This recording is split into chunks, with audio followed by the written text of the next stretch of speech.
नमस्कार। सुलेख कहानियाँ में आपका बहुत-बहुत स्वागत है। आइए सुनते हैं मुंशी प्रेमचंद जी की लिखी कहानी कफन। झोंपड़े के द्वार पर बाप और बेटा दोनों एक बुझे हुए अलाव के सामने चुपचाप बैठे हुए हैं और अंदर बेटी की जवान बीवी बुधिया प्रसव वेदना से पछाड़ खा रही थी। रह रहकर उसके मुंह से ऐसे दिल हिला देने वाली आवाज निकलती थी कि दोनों कलेजा थाम लेते थे। जाड़ों की रात थी। प्रकृति सन्नाटे में डूबी हुई। सारा गांव अंधकार में लय हो गया था। घीसू ने कहा, मालूम होता है बचेगी नहीं। सारा दिन दौड़ते हो गया। जा देख तो आ।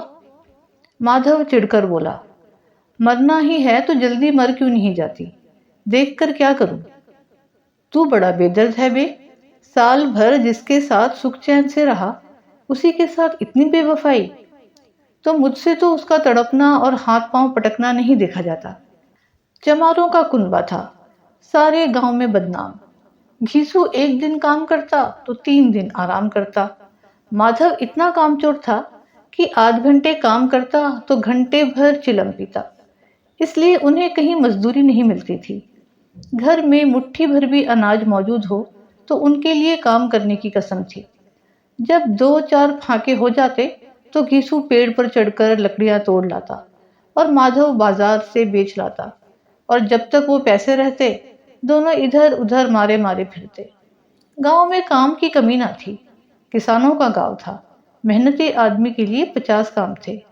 मगर इन दोनों को उसी वक्त बुलाते जब 2 आदमियों से एक का काम पाकर भी संतोष कर लेने के सिवा और कोई चारा ना होता। अगर दोनों साधु होते तो उन्हें संतोष और धैर्य के लिए संयम और नियम की बिल्कुल जरूरत न होती। ये तो इनकी प्रकृति थी। विचित्र जीवन था इनका। घर में मिट्टी के 2-4 बर्तन के सिवा कोई संपत्ति नहीं।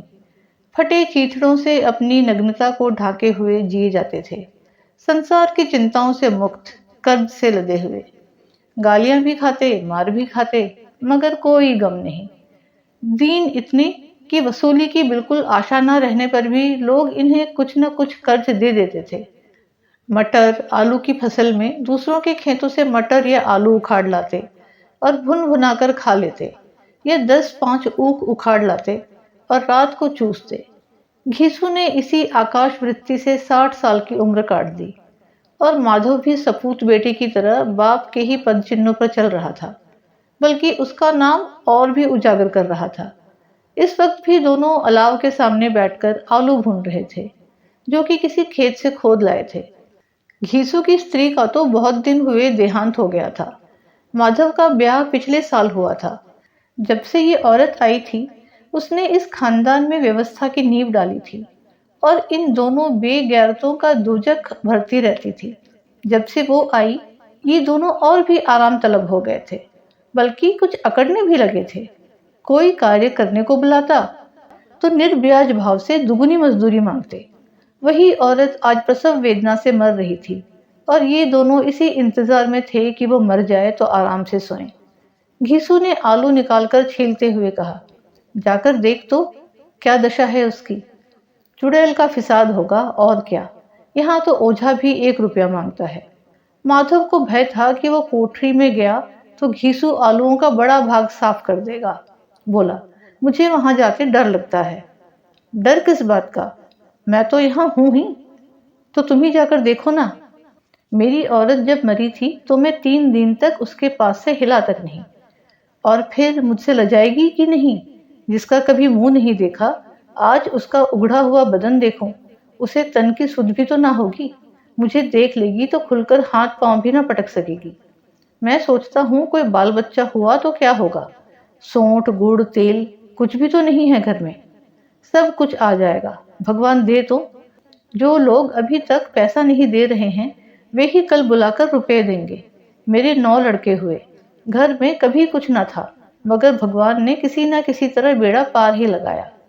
जिस समाज में रात दिन मेहनत करने वालों की हालत उनकी हालत से कुछ बहुत अच्छी ना थी, और किसानों के मुकाबले में वे लोग जो किसान की दुर्बलताओं से लाभ उठाना जानते थे, कहीं ज्यादा संपन्न थे, वहां इस तरह की मनोवृत्ति का पैदा हो जाना कोई अचरज की बात न थी।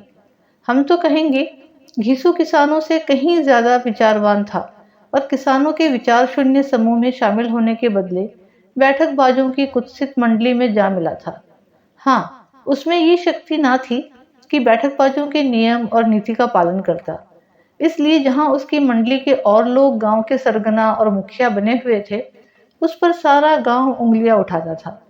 फिर भी उसे ये तकसीम तो थी ही कि अगर वो फटेहाल है तो कम से कम उसे किसानों की सी जी तोड़ मेहनत तो नहीं करनी पड़ती, और उसकी सरलता और निरीहता से दूसरे लोग बेजा फायदा तो नहीं उठाते। दोनों आलू निकाल निकाल कर जल्दी जल्दी खाने लगे। कल से कुछ नहीं खाया था। इतना सब्र ना था कि ठंडा हो जाने दे। कई बार दोनों की जबानें जल गई। छिल जाने पर आलू का बाहरी हिस्सा जबान, हलक और तालू को जला देता था, और उस अंगारे को मुंह में रखने से ज्यादा खैरियत इसी में थी कि वो अंदर पहुंच जाए। वहां उसे ठंडा करने के लिए काफी सामान थे, इसलिए दोनों जल्द जल्द निकल जाते। हालांकि इस कोशिश में उनकी आंखों से आंसू निकल आते। घीसू को उस वक्त ठाकुर की बारात याद आई जिसमें 20 साल पहले वो गया था। उस दावत में उसे जो तृप्ति मिली थी वो उसके जीवन में एक याद रखने लायक बात थी, और आज भी उसकी याद ताज़ी है। बोला, वो भोज नहीं भूलता। तब से फिर उस तरह का खाना और भरपेट नहीं मिला। लड़की वालों ने सबको भर पेट पूड़ियाँ खिलाई थी। सबको, छोटे बड़े सबने पूड़ियाँ खाई, और असली घी की। चटनी, रायता, 3 तरह के सूखे साग, एक रसेदार तरकारी, दही, चटनी, मिठाई। अब क्या बताऊं कि उस भोज में क्या स्वाद मिला। कोई रोक टोक नहीं थी। जो चीज चाहे मांगो, जितना चाहो खाओ। लोगों ने ऐसा खाया कि किसी से पानी ना पिया गया।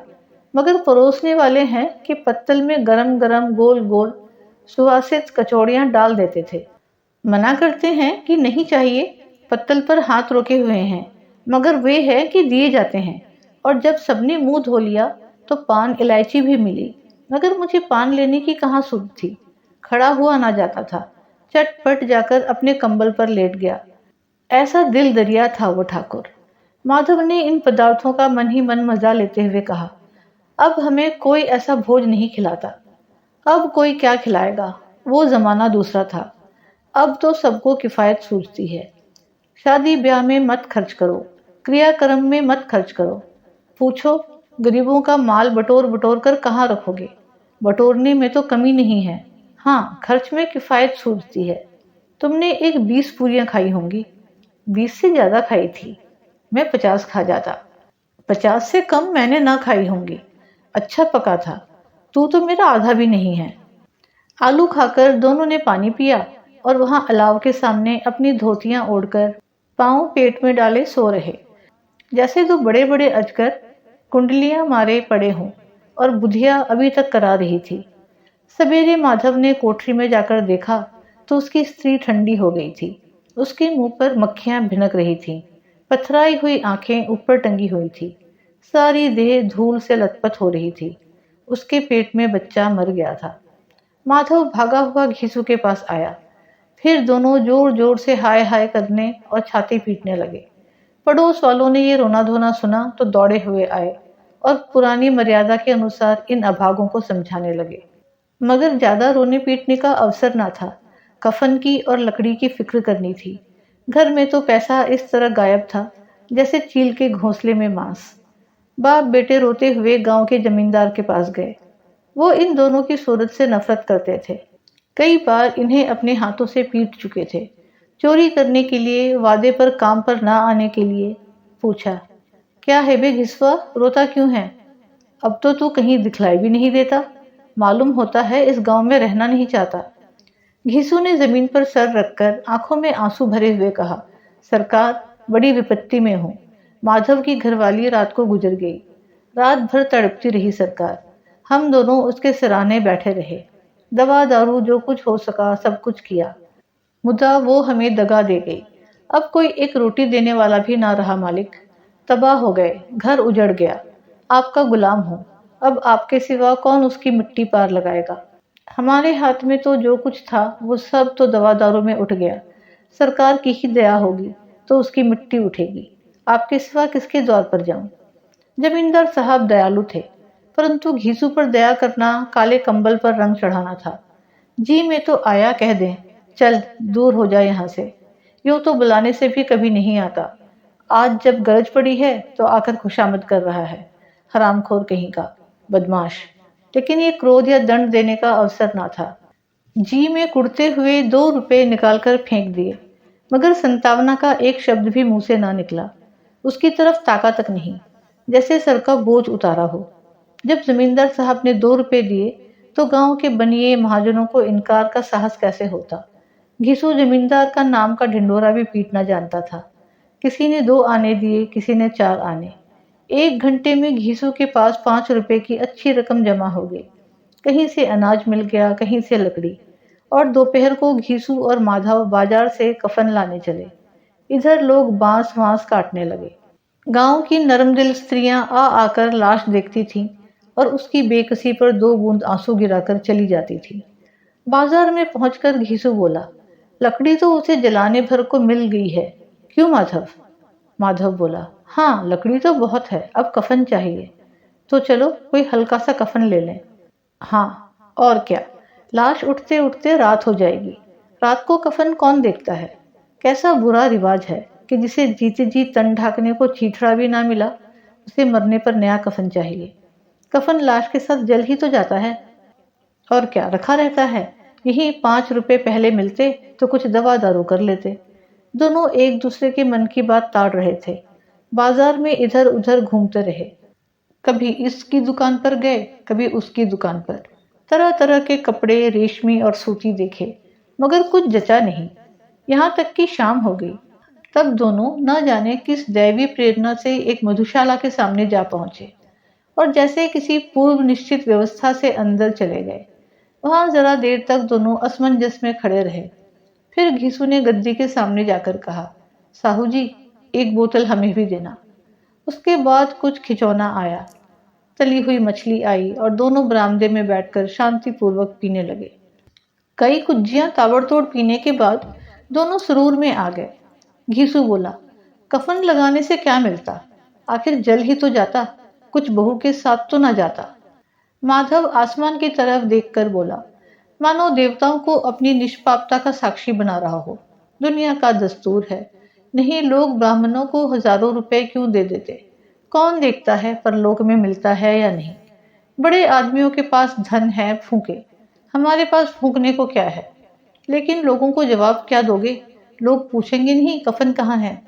घीसू हंसा, अबे कह देंगे कि रुपए कमर से खिसक गए, बहुत ढूंढा मिले नहीं। लोगों को विश्वास ना आएगा, लेकिन फिर वही रुपए देंगे। माधव भी हंसा इस अनपेक्षित सौभाग्य पर। बोला, बड़ी अच्छी थी बेचारी, मरी तो खूब खिला पिलाकर। आधी बोतल से ज्यादा उड़ गई। घीसू ने 2 सेर पूड़ियां मंगाई, चटनी, अचार, कलेजियां। शराब खाने के सामने ही दुकान थी। माधव लपक कर 2 पत्तलों में सारे सामान ले आया। पूरा 1.5 रुपया खर्च हो गया। सिर्फ थोड़े से पैसे बचे रहे। दोनों इस वक्त इस शान में बैठे पूड़ियां खा रहे थे जैसे जंगल में कोई शेर अपना शिकार उड़ा रहा हो। ना जवाबदेही का खौफ था, ना बदनामी की फिक्र। इन सब भावनाओं को उन्होंने बहुत पहले ही जीत लिया था। घीसू दार्शनिक भाव से बोला, हमारी आत्मा प्रसन्न हो रही है तो क्या उसे पुण्य ना होगा? माधव ने श्रद्धा से सर झुकाकर तस्कीद की, जरूर से जरूर होगा। भगवान, तुम अंतर्यामी हो, उसे बैकुंठ ले जाना। हम दोनों हृदय से आशीर्वाद दे रहे हैं। आज जो भोजन मिला वो कभी उम्र भर ना मिला था। एक क्षण के बाद माधव के मन में एक शंका जागी। बोला, क्यों दादा, हम लोग भी एक ना एक दिन वहां जाएंगे ही। घीसू ने इस भोले भाले सवाल का कुछ उत्तर ना दिया। वो परलोक की बातें सोचकर इस आनंद में बाधा ना डालना चाहता था।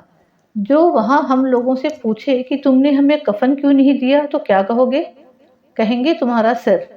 पूछेगी तो जरूर, तू कैसे जानता है कि उसे कफन ना मिलेगा? तू मुझे ऐसा गधा समझता है? 60 साल क्या दुनिया में घास खोदता रहा हूँ। उसको कफन मिलेगा और बहुत अच्छा मिलेगा। माधव को विश्वास न आया। बोला, कौन देगा? रुपए तो तुमने चट कर दिए, वो तो मुझसे पूछेगी। उसकी मांग में तो सिंदूर मैंने डाला था। कौन देगा, बताते क्यों नहीं? वही लोग देंगे जिन्होंने अब की दिया। हाँ, अब की रुपए हमारे हाथ ना आएंगे। ज्यों ज्यों अंधेरा बढ़ता था और सितारों की चमक तेज होती थी, मधुशाला की रौनक भी बढ़ती जाती थी। कोई गाता था, कोई डींग मारता था, कोई अपनी संगी के गले लिपटा जाता था, कोई अपने दोस्त के मुंह से कुल्हड़ लगाए देता था। वहां के वातावरण में सुरूर था, हवा में नशा। कितने तो यहाँ आकर एक चुल्लू में मस्त हो जाते थे। शराब से ज्यादा यहाँ की हवा उन पर नशा करती थी। जीवन की बाधाएं यहाँ खींच लाती थी और कुछ देर के लिए ये भूल जाते थे कि वे जीते हैं या मरते हैं, या ना जीते हैं ना मरते हैं। और ये दोनों बाप बेटे अब भी मजे ले लेकर चुस्कियां ले रहे थे।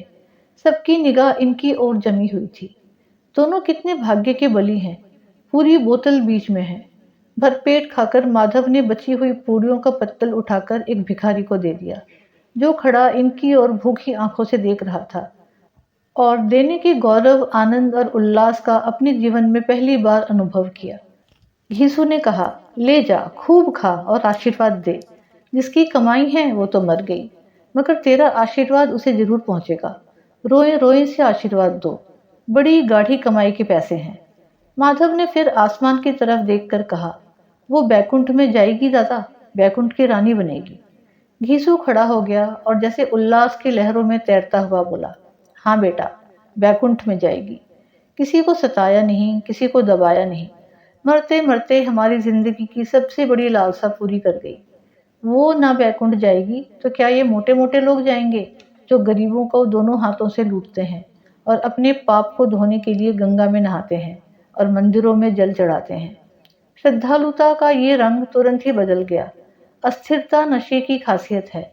दुख और निराशा का दौरा हुआ।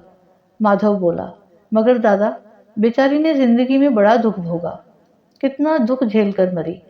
वो आंखों पर हाथ रखकर रोने लगा, चीखें मार मार कर। घीसू ने समझाया, क्यों रोता है बेटा? खुश हो कि वो माया जाल से मुक्त हो गई, जंजाल से छूट गई। बड़ी भाग्यवान थी जो इतनी जल्दी माया मोह के बंधन तोड़ दिए। और दोनों खड़े होकर गाने लगे, ठगनी क्यों नैना झमकावे ठगनी। पियक्कड़ों की आंख इनकी ओर लगी हुई थी और ये दोनों अपने दिल में मस्त गाए जाते थे। फिर दोनों नाचने लगे, उछले भी, कूदे भी, गिरे भी, मटके भी, भाव भी बताए, अभिनय भी किया और आखिर नशे में मदमस्त होकर वहीं गिर पड़े। उम्मीद है आपको ये कहानी पसंद आई। पसंद आई हो तो वीडियो को लाइक और शेयर अवश्य करें और ऐसी ही कहानियाँ सुनने के लिए चैनल को सब्सक्राइब करना ना भूलें। धन्यवाद।